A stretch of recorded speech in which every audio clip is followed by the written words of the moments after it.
Our next speaker is very special. Her presentation at the 2012 MDRT annual meeting was so inspiring, the MDRT members involved in planning this meeting requested to have her as a speaker almost before she left the stage. When most of us talk about breakthrough performance, we're thinking about productivity or maybe achieving top of the table. Well, get ready to learn about what it takes to achieve breakthrough performance as part of an adventure racing team. I could go on and on about Robin and her accomplishments, but let's introduce her the fun way and really see her in action.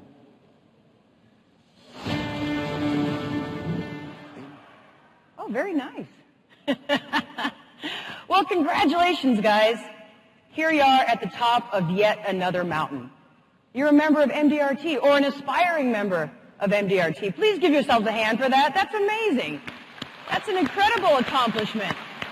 You are among the best of the best. But if I know you fabulous high achievers at all, I know you're not going to stand on top of that mountain and enjoy the view, are you? You're always going to be scanning the horizon for that next highest peak to climb in pursuit of your personal goals, your professional goals, your goals for your business, your family, and your clients, right? So in honor of that perpetual journey, not just from good to great, but great to exceptional in every aspect of your life, I'm honored to share with you what I've learned from some of the world's greatest extreme teammates about what it takes to get to that next highest peak, time and time again, no matter how difficult the challenge, no matter how tough the climb. The secret? Well, the higher you get on any mountain, the bigger your goal. What happens to the terrain? It gets steeper, right? So your ability to continue to get to that next highest peak is not going to come necessarily from trying harder, because goodness knows we're all trying hard enough. It's not going to come from reaching up that mountain. It's going to come from reaching out and creating what my teammates and I call true human synergy. So what is human synergy? And how is it different than regular old teamwork? Well, human synergy is what makes us better together than any of us could ever be alone. And it's something that my teammates and I discovered in the last place you want to look for anything on Earth, and that's the jungle of Borneo. You guys see the video with the leeches? Yeah, good times. Good times. Well, that's where my teammates and I won the biggest adventure race on Earth at the time, the Eco Challenge. And the most interesting thing about that race is we weren't one of the teams picked to win. In fact, we weren't even on the roster for the media as a team to watch. We had never raced together before. We were from different parts of the country. But somehow, as we made our way those 6 nonstop days and nights through the Borneo rainforest, mountain biking, kayaking, whitewater swimming, all together, we realized that we had something pretty special as a team. We were not only making one another better athletes as we went through the course, we were making one another better people. And our outcomes, checkpoint by checkpoint through the race, were so much greater than the sum of our individual strengths. And at the end of the day, we weren't just walking side by side with each other towards the finish line. We were figuratively and literally carrying each other. And at the end of the race, when we had shocked the endurance racing world and won the biggest race on Earth as a team of mediocre athletes, we realized we had something pretty special. And at first, I thought it was a formula and a mindset and a team dynamic that would help us win more adventure races.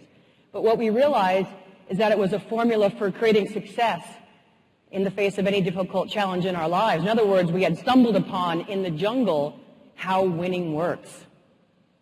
So today I want to share with you how winning works in the most fun way I know how, and that's using some videos and examples from this crazy sport of adventure racing. Now I have to add my disclaimer here. I know that nobody here wants to be an adventure racer. You're far too smart. You don't have time for the parasites. And truthfully, friends don't let friends adventure race. But the reason that we use adventure racing as a model is because if you didn't realize I was describing an extreme endurance sport, tell me if in the description of it you wouldn't think I was one of your MDRT colleagues describing what I do every day. Okay, so what I do is I have small teams of men and women, and we're trying to make it through a seemingly endless series of checkpoints in pursuit of a nearly impossible goal against extreme time pressures in constantly changing conditions and with the goal of doing it better than anybody else in the industry. This is all of our lives, right? Welcome to my world, MDRT adventure racers. You didn't even know you were an adventure racer, did you? So what are those essential elements that allow us to lead groups of ordinary people to accomplish truly extraordinary things together? We're going to discuss 4 today, and the first is total commitment. Now, when I'm talking about commitment, for me, it's a matter of what I call the 4 Ps: planning, purpose, perseverance, and preparation. Planning, let's take a look at that.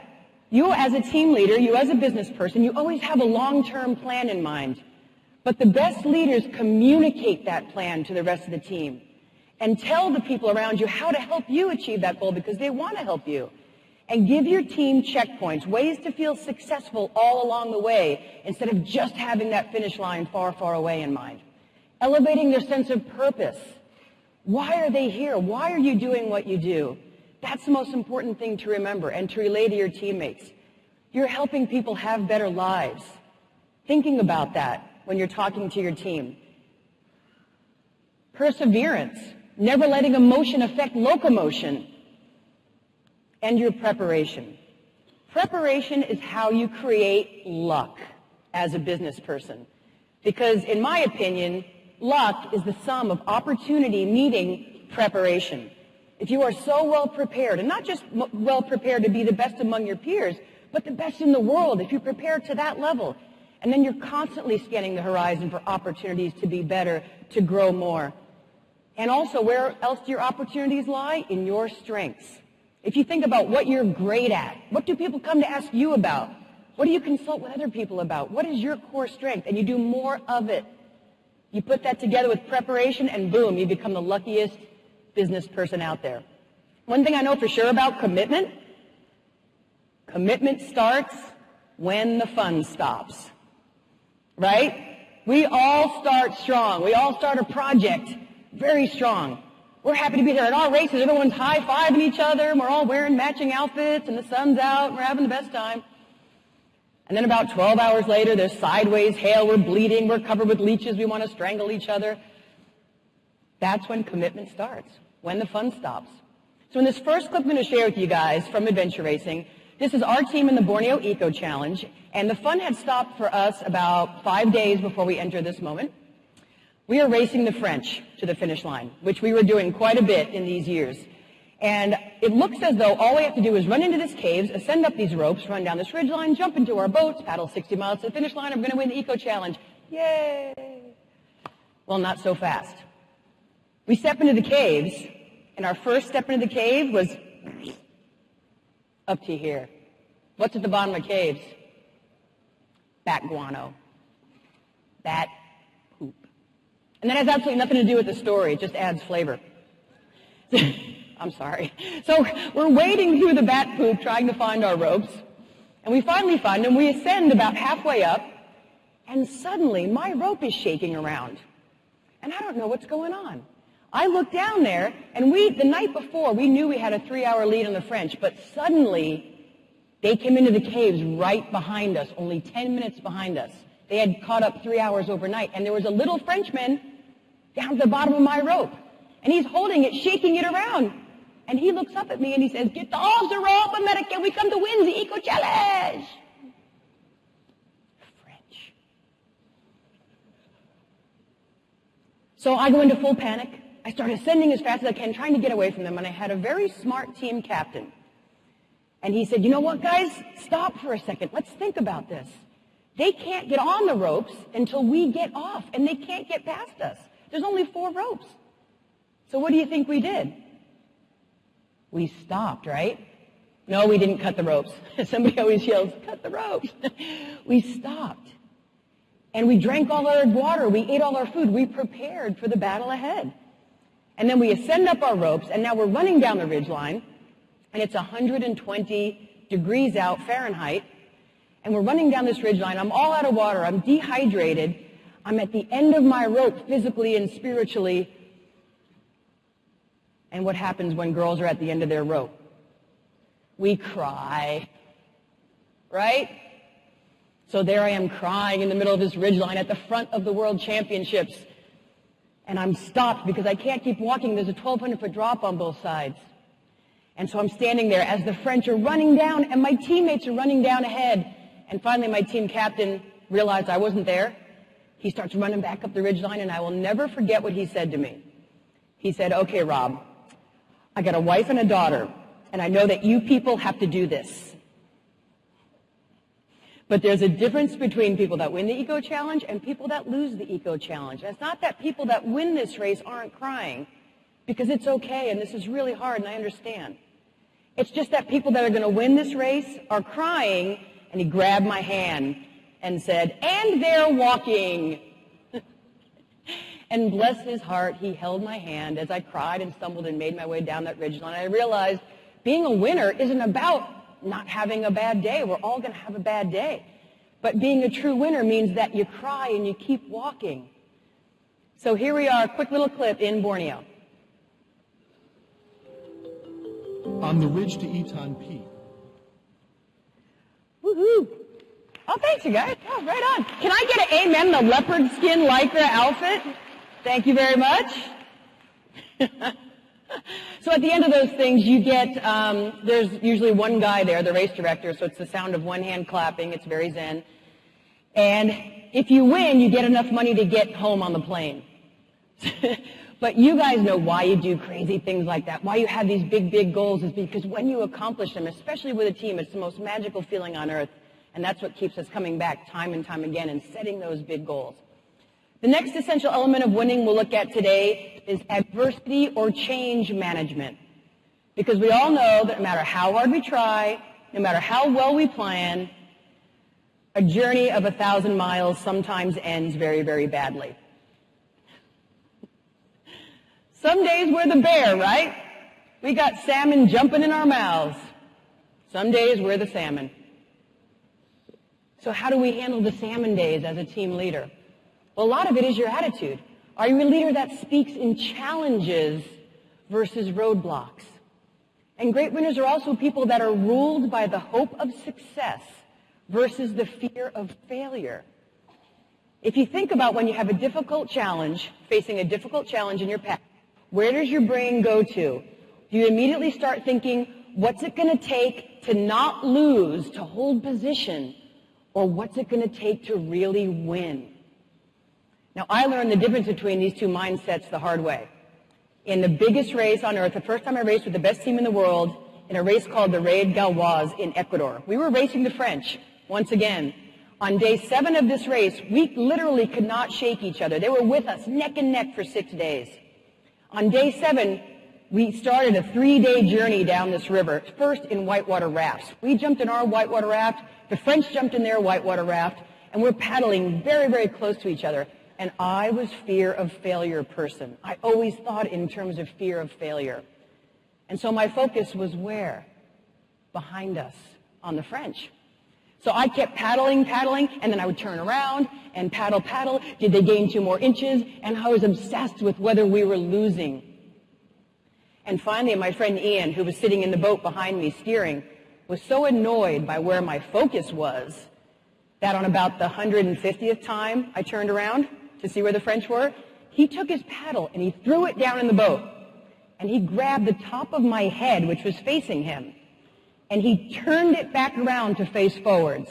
And he leaned over, and in my ear, he said, winning is that way. Yeah. That means a lot more to me now than it did then. I think I wanted to strangle the little man. But in that moment, my buddy Steve on the other side of the boat, he heard Ian say, winning is that way. And he started thinking, what's it going to take to win? What's it going to take to win? So when the organization took away our 2 whitewater rafts, they gave each team 2 inflatable canoes. The French jumped in theirs and took off down the river. And my buddy Steve said, hey guys, wait, I have an idea. Let's get out our climbing rope and tie our boats together. This had never been done before. He knew we were going to be faster with our boats tied together. And then he said, why are we stuck in our minds using canoe paddles just because these are canoes? Let's use our kayak paddles that have blades on both sides. But this had never been done before. When you were in a canoe, you used a canoe blade. But we decided, let's use our kayak blades. We're faster with those. And between tying the boats together and switching out the canoe paddles for kayak paddles, 2 things that had never been done before, we created what we ended up calling the Gurney Missile. And I will let you guys actually see it in action. Has lasted 9 days. Woohoo! It's amazing what you can do when you just focus your energy on what's it going to take to win, to change the paradigm, versus simply not lose. Great winners are also people that embrace their setbacks when they do have them. They embrace them as a chance to learn something and maybe excel in a different way. In other words, winners back up, but they never give up. Now, I had a pretty big setback myself about 4 years ago. I discovered I had stage 4 osteoarthritis in both of my hips. And over the last 4 years, I've had 4 hip replacements. And that's my butt. Now we're all best friends, right? Those metal hips have changed my life in a lot of ways. My last one was actually a year ago. And the reason I share it with you is because A, I have these really super cool bionic hips. But B, it led me to something really neat. I knew I wasn't going to be able to really adventure race at the top of my game anymore. But I thought to myself, well, what can I do with this? And how can I use my adventure skills maybe to give back to the world in a different way? How can I embrace this? And the idea for the Project Athena Foundation came to me. And what we do at the Project Athena Foundation is we help survivors of medical or traumatic setbacks. We help them live an adventurous dream as part of their recovery. And it's been the neatest thing I've ever done. Very often it's cancer survivors that we take on different adventure trips to help them get their spirit back and help them get their energy back. And here's just a couple of quick shots. That's my girl, Allie. She became an above-the-knee amputee last year. She had a knee surgery that went bad, and her leg was straight for 4 years. She couldn't bend it, so she told him to take it off. And last year, actually 2 months ago, she did a 130-mile bike ride and kayak paddle in the Florida Keys from Key Largo to Key West with our team. That girl's awesome. And then this is us at the bottom of the Grand Canyon. Twice a year, we hike all the way across the Grand Canyon and back in 2 days, 45 miles. And the reason I share this with you is because anybody here can come on that trip if you want. We take 4 or 5 survivors and 20 or 30 fundraisers. So if you have a wild hare to cross the Grand Canyon twice on foot, we can talk afterwards. You don't have to rush the stage to sign up. So then I also had to decide for myself, what was my next sport? What could I do with my setback and maybe excel in a different way? And I thought to myself, well, I've always been happiest in a boat. I've always felt strongest while I'm paddling. So I decided to set a big goal for myself. I applied to Guinness and asked if I could set the world record for the longest distance paddled by a female in 24 hours. And last summer on the Yukon River, I did 516K in 24 hours. And they sent me this really neat certificate that I had to show you guys. So very often, a setback can be a pretty amazing thing. It can propel you forward much further than you ever dreamed if you just embrace it. Last but not least, great leaders and winners never let the pursuit of perfection hinder progress, right? It's not always going to be great. It's not always going to be the way you want it. But you go anyway, and you do the best you can. And that's exactly what we did in this next video I'm going to share with you guys. This is our team in the Raid Galwaz in Tibet. We started at 14,000 feet, and for 7 days we climbed up and over the Himalayan peaks and whitewater rafted and mountain biked all the way down, top speed into Nepal. And on day 7 of this race, all it looked like we had to do to win was come into this transition area, get our mountain bikes, and ride 60 miles through Nepal to the finish line, and we were going to win the race. Woohoo! Well, not so fast. We get into the transition area, and our bikes aren't there. There's nobody there. There's nothing there. Our crew wasn't there with our mountain bikes. So we're crushed. We went from winning this race to being out of the race. And the French race director was somewhat less than helpful when we asked where our stuff was. There was a French team behind us. So we came and asked him where our stuff was, and we heard, this is not my problem. This is a problem for your team, not for me. So,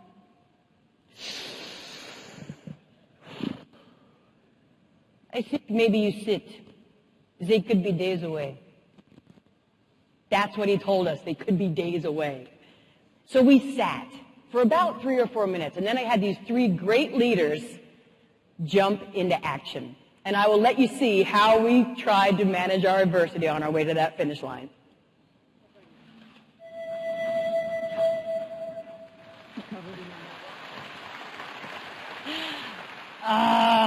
It's still frustrating to watch.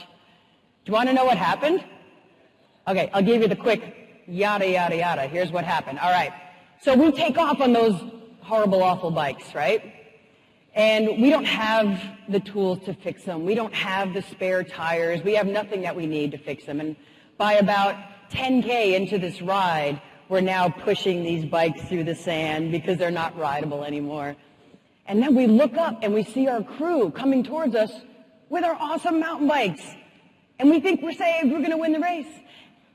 Talk about a roller coaster. Then we get on the radio and ask the race director if we can switch out our bikes.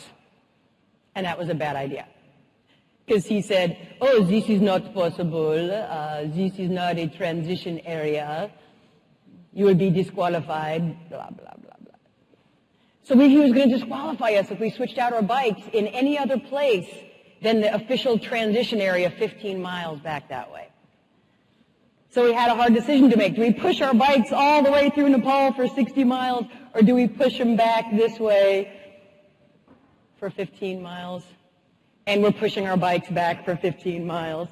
And in that moment, as we're pushing our bikes back, we look up and we see the French victoriously hurling to the finish line on their awesome mountain bikes, and they're going to win the race. And then something completely crazy happened. About 5 miles after they passed us on their way to the finish line, talk about a bad day, somehow they were arrested by the Nepalese police. You guys have had days like this? They get taken off the course and put in jail at the front of the race.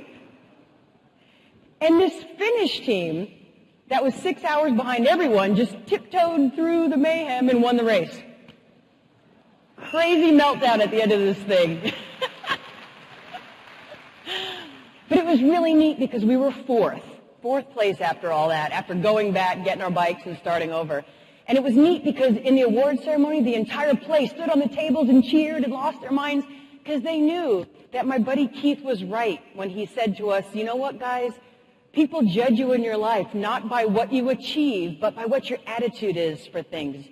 Because that's what creates a winner, is your attitude. And they gave it to us, and it was so great. They gave us the win, even though we didn't cross the finish line first. The next essential element that we'll look at today is we thinking versus me thinking. A we thinker is the kind of person that walks out their front door every single day and sees a world full of teammates instead of a world full of competitors. Nobody wins alone. The greater your goal is, the less likely it is that you can achieve that alone. When you started your businesses, a lot of you were doing everything all by yourselves, and then you realized to get to that next level, you needed some teammates around you. Great winners capitalize on their strengths and outsource their weaknesses to the rest of the team. They surround themselves with great people who are great at what they're not good at. They capitalize on their strengths. If you think about your favorite sports heroes, the best of the best in cricket or soccer, they are the people that will say, I didn't get here alone. The credit all goes to my teammates, my colleagues and my trainers and my parents and my family and the people around me that are playing every single day that make me look great. Giving away the credit to them, that realization that nobody wins alone. So you, as a corporate athlete, surround yourself with people that are going to make you look great and allow you to capitalize on your strengths every single day.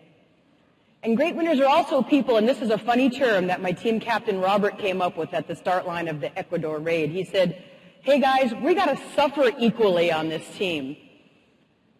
At the start line, we're all standing there with our gear on, and prior to this moment, prior to my racing with the best team in the world, all of us would just carry our own gear through the race, and if someone was slower, we just complained about them until they caught up. Just like in real life. Everyone carries their own weight, and people complain about them until they catch up. But the best team in the world had a different idea about how to do things. At the start line, Robert said, everybody take out all your stuff and put it in the middle. So everybody emptied out all their packs and all their gear and put it in the middle. And he looked at the course, and it started with a 75-mile run at 14,000 feet of elevation. Huge, big run. He took all of the weight from the slowest runners and gave it to the best runners. And he handed me back a water bottle. I'm standing there with a water bottle at the start line. I was mortified. My ego. And I saw all the other girls on the teams, because you have to have one man and one woman on each team. So all the other girls were wearing their backpacks. And I said, Robert, I need my backpack back. All the other girls are wearing their packs. And he said, well, all the other girls aren't going to win this race, are they? And he was right. He said, look, when we leave this start line, Keith Murray's heart rate is going to be 140. Yours is going to be 180. You came from sea level. So if I can make them both 160, aren't we going to go a hell of a lot further, faster than if everyone just had their own stuff and went their own pace? He said, the goal on this team is for everybody to suffer equally. And that's how we came up with the concept of tow lines, which is actually what you guys can see in one of these shots. That's my buddy Neil Jones dragging on the left, on your right-hand side there, dragging us down the beach in New Zealand to the finish line on the end of little tiny bungee cords off the back of his pack. And that's how we began to operate. Everyone on the team put little bungee cords off the back of their pack and off the back of their bicycles. Because why would we wait for the slowest person if we could just take them with us? Right? In any endurance race, and you guys know your business is an endurance race, right? It's a team sport, and it's an endurance race. In any endurance race, you're going to be the strong link, and you're going to be the weak link at some point, right? If you just embrace that with your team and grab those tow lines from one another when you need them and offer a tow line when you're strong, you're going to go a heck of a lot further, faster together. If you want to go fast, go alone. If you want to go far, go together.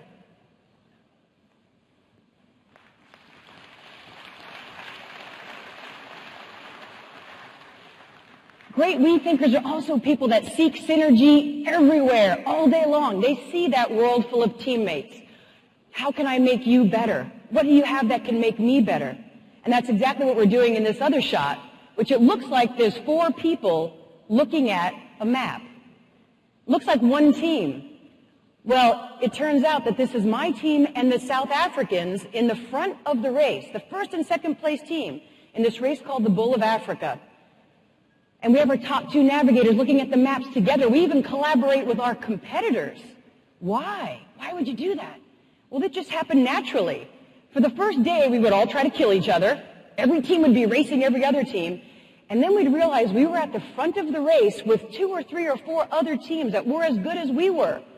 And we would all start working together and looking at the maps together and making even better decisions as a collective than any of us would make alone.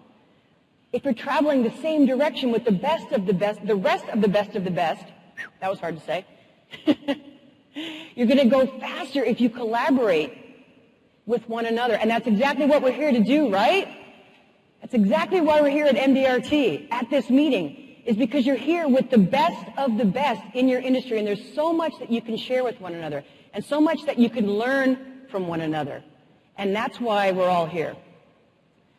The last essential element that we'll look at today is kinetic leadership, meaning leadership that constantly changes from a couple different perspectives, changing leaders and changing leadership styles. Let's look at changing leaders on your team. Now, if you are a manager in your business, there is a difference between management and leadership. As a manager, you are a facilitator of your team's success. Your job is to get them everything they need to be successful. But you don't always have to be the leader. Take that pressure off yourself to always feel like you have to be the strong one or to have all the answers. The best managers allow different leaders to emerge based on their strengths, not on their titles.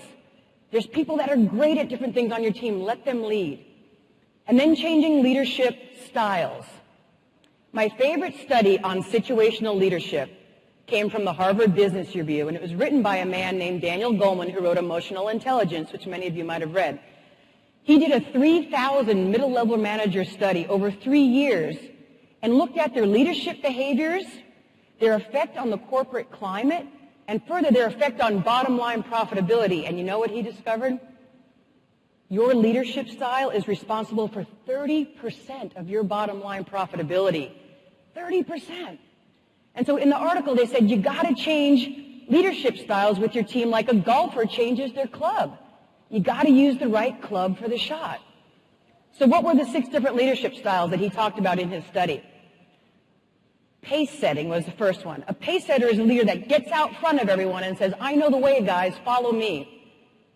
Authoritative leader is a visionary type of leader that looks from 30,000 feet and says, I can see where the finish line is, gang. I know where we're headed, but I need everybody's help. An affiliative leader that leads by friendship. A coaching leader. A coercive leader, which is do as I say. And then a democratic leader. Those are the 6 different leadership styles. What do you think is the #1 leadership style for bottom line profitability? It's the visionary leader. Leader that says, I know where our finish line is, guys, but I need all of your help to get there. Let's all do this together as colleagues. Very closely followed by coaching, democratic, and affiliative, friendship. Now, the 2 leadership styles to use the least were coercive, which is do as I tell you, and interestingly enough, pace setting. A lot of people think that that's a great leadership style to use a lot, where you're setting the pace and you're saying, hey guys, do as I do. But interestingly enough, what Daniel Goleman discovered was that if you don't let your colleagues walk beside you, and if you don't let your colleagues walk in front of you sometimes, they're less inspired and they don't have that entrepreneurial spirit. So try to lead your team of colleagues, friendship, democratic, visionary. Those are the great types of leaders to be. This last I'm going to share with you guys is the Japanese team in the Eco Challenge. And they created some amazing, quote-unquote, luck, but it was really their preparation meeting this moment of opportunity. And they had such courage, and they created such amazing synergy. The woman on their team, they discovered on day 5 of this race, had ripped her Achilles tendon. And all she could do is drag her foot behind her. And they decided they were going to see a challenge instead of a roadblock. And they were going to get to that finish line anyway. Here they are. Isn't that amazing? In the early afternoon. So did they win the race? No. Are they winners? Yes, absolutely, because being a winner is not necessarily based on crossing the finish line first. Being a winner is who you are, and most importantly, what you consistently do. And I love the fact that at the end of this race, those guys have the girl on their shoulders, right? And what that says to me is that they really understand winning. They understand that we don't achieve a greater height by stepping on our teammates' backs. We achieve a greater height by putting our teammates on our shoulders, right? And we don't inspire our teammates by getting out in front of them and showing them how awesome we are. We inspire our teammates by putting them on our shoulders and showing them how talented and amazing and beautiful they are. At the end of the day, if you set out to inspire your teammates versus impress them, I guarantee that you will have achieved both. So now you guys have all kinds of adventure races ahead for you in your career, right? Woohoo! And just like an adventure race, you know where that finish line is. You have big goals, but how you get there and if you get there is up to the teams that you build and the teams that you inspire. And just like an adventure race, it's going to take a ton of synergy. It's going to take capitalizing on your strengths and towing each other through the tough times. And it's also going to take having the courage to dare to do mighty things. And I love this quote by Theodore Roosevelt. I think about it every single day. And it starts with, far better to dare mighty things, to win glorious triumphs, even though checkered by failure, than to take rank with those poor souls that neither enjoy much nor suffer much in the gray twilight that knows not victory nor defeat. I love that. I love that. The worst thing in the world for a winner is gray twilight, right? That's our worst fear, is that gray twilight. Nobody in this room is ever going to ride that merry-go-round when they can ride that roller coaster. That is the life best lived. So before we leave, let's do something fun as a team, all of us. And it's something that happens naturally in our adventure races. We're at the start line, and all of us are standing there messing with our gear and talking to each other, talking to our teammates. And when the race director does his final countdown, something really neat happens. Everyone has this sense that this isn't just about me and my team getting to the finish line. This is about the journey that everybody in this race is on. And they start turning to everybody that they can reach, and everyone starts high-fiving each other and shaking each other's hand and doing the bump and doing the fist bump and whatever it is they do to let those people know, I'm with you. I may not be walking side by side with you in this race, but I got your back, and I'm holding your hand, and I have a tow line for you, and I'll carry you up those mountains if I need to. And I know that that's how everybody in this room feels about their MDRT brothers and sisters, right? Absolutely. It is a brother and sisterhood, and you do have one another's backs, and you will tow each other up those mountains. So I will do a final toast, and then we'll count backwards from 5 together, and when we get to 3, 2, 1, anyone you can reach, I want you to shake their hand and high-five them and let you know you're with them for their journey. You guys ready? All right, let's do this thing. First, I have to get something to toast with. All right. Here's to you guys. Woo-hoo! Here's to you, the world champion adventure racers of the MDRT. May you always have such huge, hairy, audacious, ridiculous goals that you can't accomplish them alone. And may you be the kind of leader that will inspire a team that will push, pull, tug, and tow each other to the top of those mountains time and time again. You guys ready to race? You guys ready to race? All right, count backwards from 5 with me. 5,